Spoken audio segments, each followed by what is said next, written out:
It's Michelle Hall here again with ParkBenchTeam.com, and I'm with Bryson from EveryMan, and you're at 713 South Main in Stillwater, and we're going to be asking you questions about this business. Starting with, can you describe for our viewers your business here? Yeah, so right now what we are is we do menswear, anything from underwear to custom clothing. We do barbering, old school, classic barbering, finishing everything with a straight razor, and we do craft coffee. So we have really good relationships with what we think are the best roasters in the state of Oklahoma. So we bring in a new coffee every week. We redo our entire menu, and then we've actually started roasting ourselves. So just kind of like a man sanctuary. Okay, men's sanctuary. Yeah. All right. Well, thank you for that. And can you tell our viewers what led you to open this particular business? Sure. Well, I'll try and give a short answer to what could definitely be a long answer. Always like to dress well. I didn't have a strong male dad influence in my life, but the things that I do remember about my dad is that he was always well dressed. He always had a hair comb in his pocket. He always, had tonic in his hair. So I always kind of grew up appreciating that. And as I've gotten older and seen kind of the male experience becoming different, I wanted to create a place that really got back to the roots of that male experience. And so I knew I wanted to create a business that did coffee really well, barbering really well, eventually alcohol, good whiskey, and menswear. And so from there it just became, where do we start? Yeah. That's a longer story. Okay. Well, that might lead us to some of our other questions. What motivates and drives you? I think you probably already addressed some of that. The fundamental tenet of this business is give back. Our mission, we say, is haberdashery with give back, which is kind of like menswear, this male experience with give back. I didn't grow up with a dad figure. I have a son myself now. I know how important it is for young boys to have, and young girls to have strong male influence in their life. So I wanted whatever we did to do something to help resolve the fatherless issue in America. That's a big undertaking, but it is, but it sounds like you're doing your part. We're doing a little bit. Yes. We want to do more, but you recognize the need, and you haven't waited on someone else to solve the problem. In a way, we do kind of. So what we do now is we find organizations that mentor to young boys in a good way, in a profound way. We partner with them, and what that looks like is we feature them on our website, we actively promote them via our social media avenues, and then every month we make a small donation to them every single month. And we commit to doing that as long as we're in business. So unless we go out of business, they have our pledge that we're always going to give to them, and then our goal is, as we grow, to grow that give back. So if you go to our website, EveryManShop.com, and click on give back, you can see we've got about 8 or 9 of those organizations that are focused in on mentoring boys that are getting our support every month. That is a tremendous mission. It is. It's huge. It's huge. It's strange in a country like America how profound is just the best word. How profound the gap is in children without fathers in the home. It's crazy, and it affects kids. Well, just to go to your website, just as a side note, my husband and I are trying to adopt from DHS custody a young boy. Okay. So I am totally getting what you're saying. We adopted. My wife and I did. Okay. Yeah. We have a 4-year-old now. Wow. We went through a private agency. Wow. Okay. So, how long have you been in business in this location? In this location, we opened in the last weekend of August 2016. So it's been over 2 years, which is crazy. It's crazy. But, we had very humble beginnings. We had this huge idea, and we went to a bank to get this massive loan, not having a clue what we were doing, and quickly found out that if this is a good idea, it needs to be good because it's a good idea, not because we got a huge loan. And so we actually took $1,000 that I had gotten as a gift from someone, and we bought our first inventory of neckties and dress socks, and we put them in a barber shop down the street. And we started selling neckties and socks there, and people started to buy them on occasion. I remember we'd get like a $10 sale. And we did well enough there that we started leasing a small room at Butterbean Children's Boutique down there. And so we expanded a little bit. And then there was a women's boutique called Pearl Junkie that came across us and invited us into their space to do a men's concept. So we did a little bit more until we were finally able to come over here. So we were celebrating the $5 and $10 sales for years as we tried to kind of figure out what this model looked like. So, yeah. And this isn't where we want to end up. We got much bigger. Well, we're going to talk about that then in a minute. Okay. What do you love most about the Stillwater area? You started in Stillwater. Sure. Why? What do you love and what keeps you here? Well, I was born and raised in Stillwater. So I was born and raised here. And I remember when I was in high school, especially, I don't really remember coming downtown. I remember my mom would drag us here. There was a department store called Katz on the corner up there on 7th and Main, and she'd drag us in there. But I don't really remember much about downtown. And so whenever we really had this idea, we were thinking about where it's best served. Because we have family in Oklahoma City as well. And Stillwater didn't have a good men's concept. We weren't seeing a ton of high-quality men's grooming and barbering options. Our approach to coffee is a little bit different than anybody else's, and then eventually we think our approach to whiskey and beer is a little bit different too. So we thought, boy, there's nothing like There's a void here for what you envision. Sure. And so just let it fit. And it's our hometown. So, yeah. Okay, all right. Well, how has your business changed? I guess you kind of addressed that with first you were in a barber shop selling cool socks. Sure. Yeah. And then you didn't lose heart and you celebrated what came along as it came in. Sure. And didn't lose focus of where you wanted to be. And now you're here, but this still isn't. Yeah. No, you're right. Everything? No, you're right. We have since the beginning stayed laser focused on where we want to be, and totally embraced that it's not going to look like that for a long time. We get that. And so, we've kind of grown from the barbershop to a children's store to a women's store to here. Even when we got in here and when we opened this space, all we had was a little bit of menswear and some coffee. We didn't have barbering at all. We had to wait over a year before we kind of had the money in place to build out that space back there.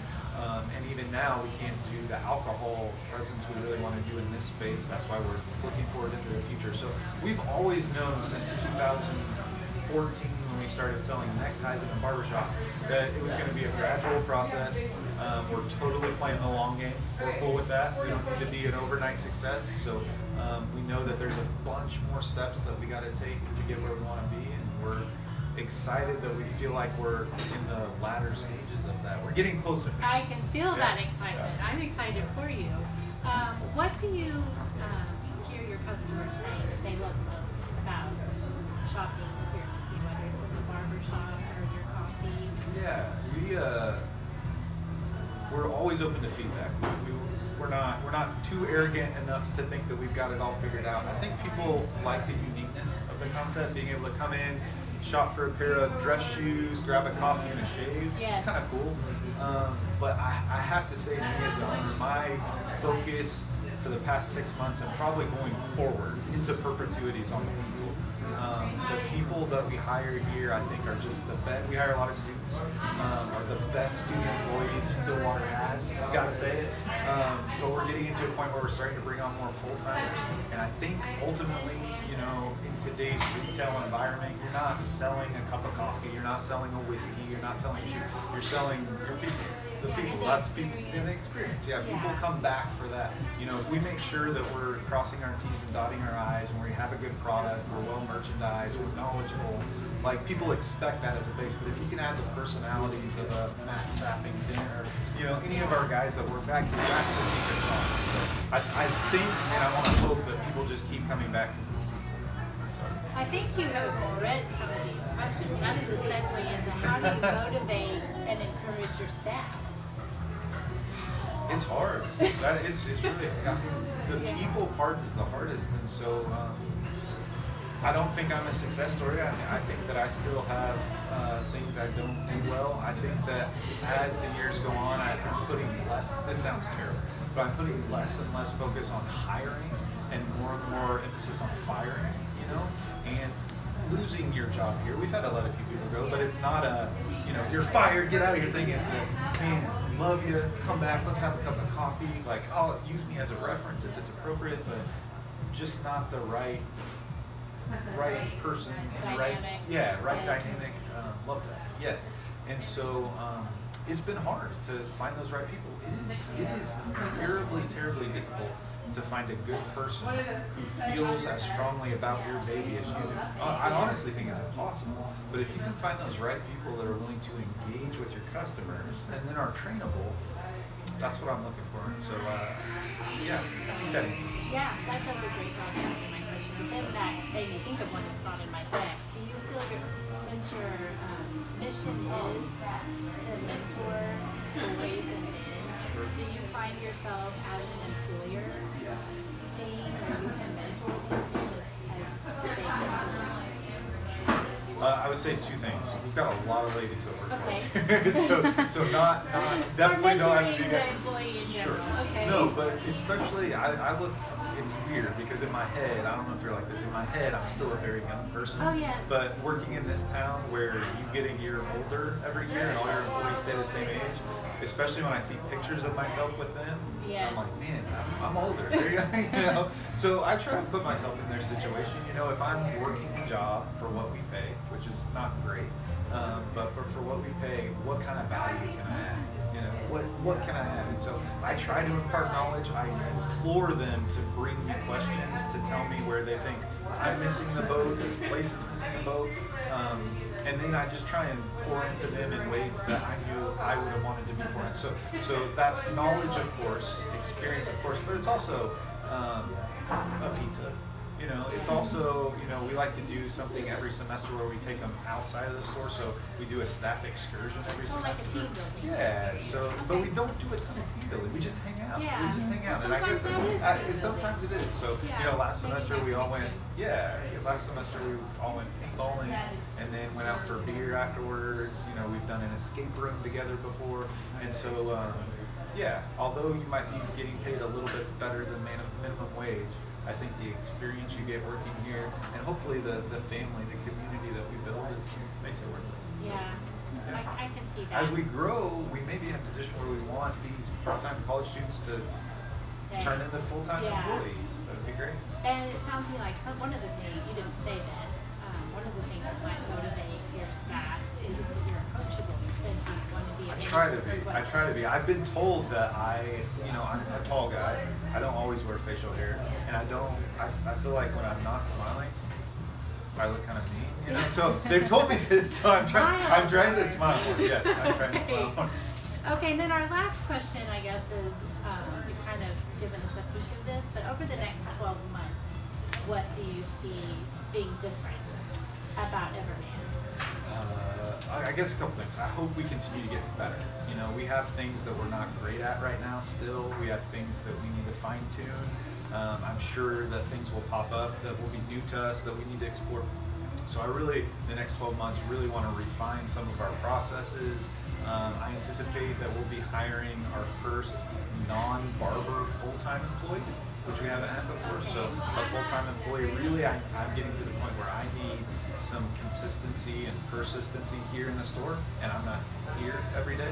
And so we'll be hiring that first full-time person I'm excited about in the next 12 months.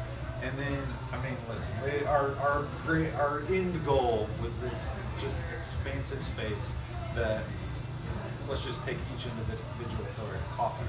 We want to roast it ourselves. We're doing that a little bit already. We want to have the most dynamic coffee experience in this part of Oklahoma. We look at ourselves as curators. We want to invite people in to really explore coffee, so that presence in a new space is going to be big. We want our barbering experience to be unparalleled. We want the products we're using, the training that we're going through, all to echo the quality that we think we can deliver.